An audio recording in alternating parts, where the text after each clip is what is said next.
Hi, this is Caitlin with Kait's Collectibles, and I'm here today to talk to you about the first item that I purchased in the 20th anniversary line of products.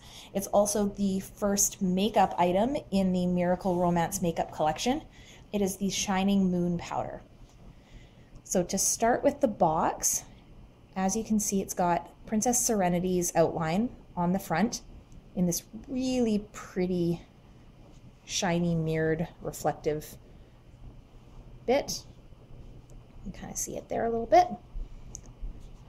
On the front of the box, they also detail that it's the Miracle Romance line and the product name. I like that they have the little bow here with the crystal star locket in the center, since that's what the product actually replicates. And the rose is all down the side because it has a bit of a floral rose scent to it. When it first arrived, I was a little surprised by the size of it. You can see kind of in frame of reference with my palm that while it is still bigger than my hand, it's nowhere near as big as the 90s toys were. So it's probably actually a more accurate size for these lockets. They did a nice job with all the detail on the side of the box as well. So you can see here, it's got Miracle Romance in the reflective print. Crescent moon and stars. And they put this nice little reflective Luna on the other side as well. The whole box has a bit of a pink pearlescent shimmer to it. So all in all, like, the packaging is really pretty, especially for makeup products.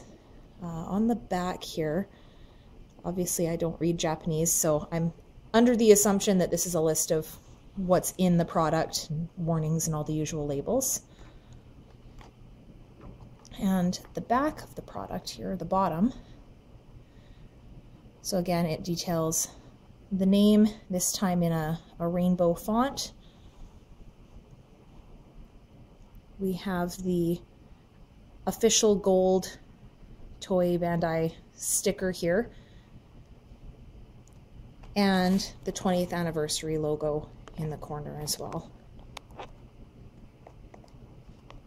And it also highlights that the product's actually made in Japan. For a lot of the new items, they will make them in China. So the fact, if you get something that says made in China, it doesn't mean that it's not necessarily an official product, especially if it has the sticker. But this one in particular is made in Japan. They also have the website for Creer Beaute, which is the company that has been releasing the makeup products. But you can look up the powder online. So the only downside to this packaging is if you're like me and you tend to manhandle things a little bit, the shimmery bits do get a little bit of finger smudge on them, so I find I have to clean it off when I'm actually opening it. I really thought that was a cute touch, that they included her first transformation phrase there, Moon Prism Power Makeup, as you open the packaging.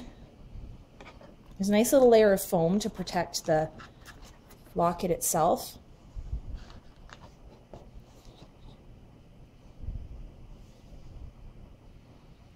Now, the locket is extremely shiny. I don't know if I've seen any of the lockets with this amount of shine to them. Again, size when placed in my palm is about what you would expect the actual locket to be. It's nowhere near as big as the 90s ones, especially in terms of thickness. It does have the two tones similar to the 90s lockets did as well, and to what I'm assuming the Proplica version of the Crystal Star is going to be. I do have that one on pre-order, so when I eventually receive it, when it comes out, I will certainly do a review of that.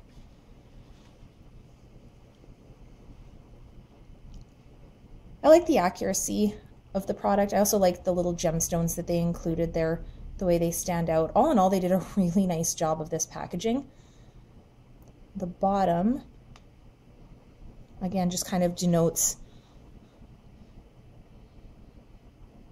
how many grams, the size, made in Japan, all those warnings again. And it's also shimmery, as you can see.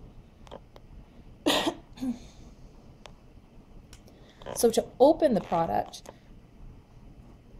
there's a little push-in tab here, so it's a little bit better hidden than the toy versions used to be.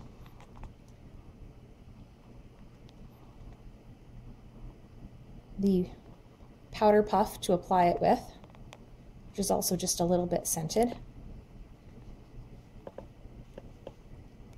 Or at least it is to me. It may just be the scent from the powder itself. They intended you to be able to use it as an actual traveling compact, so there is the mirror on the inside that you can use to touch up if you need to on the go. And they still included the pattern of moons and stars, similar to what the 90s lockets had on the inside, just with an actual mirror.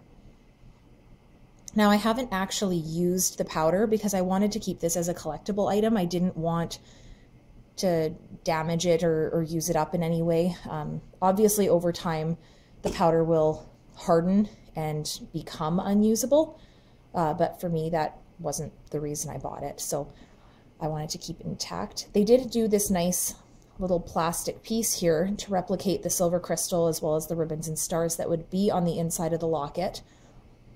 And if you are going to use the powder, it's just a little plastic piece with a tab that they designed actually so that it's really easy to slide off without damaging the plastic in the process.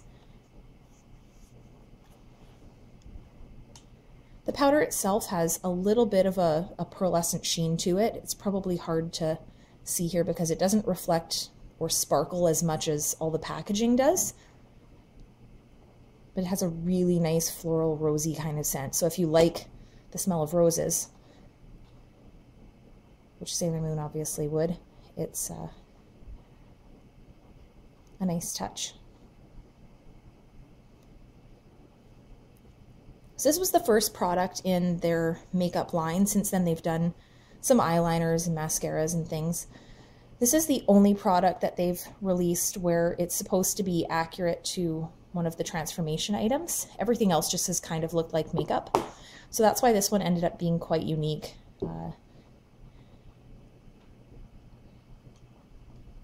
Again, just to detail the size of it, it's about exactly the right size for her to hold it, or the way she used it.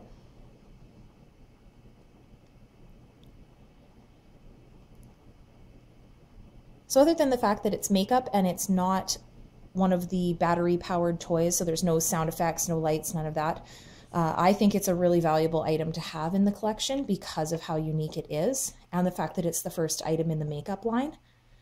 So for that reason alone, if you're able to get it at a reasonable price, I would recommend it. There was a lot of resale of this product happening after it sold out because it was Japan exclusive as well. So the secondary market, I'm not sure about now, but for a good period of time, this was going for well over $100. When, from what I remember with my deputy fees and everything, it was maybe a little bit more like 60 Canadian.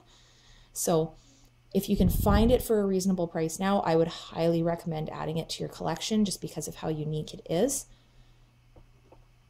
But if you're still seeing people scalping it up, I would maybe wait on it a little bit because you can pre-order the Proplica, which will have the lights and sounds, if that's something you'd be interested in. So thank you for taking the time to watch my brief review here of the Shining Moon powder from the Miracle Romance line. When the Crystal Star Proplica arrives, of course, I'll do a review on that as well. But for now, I will leave you with this.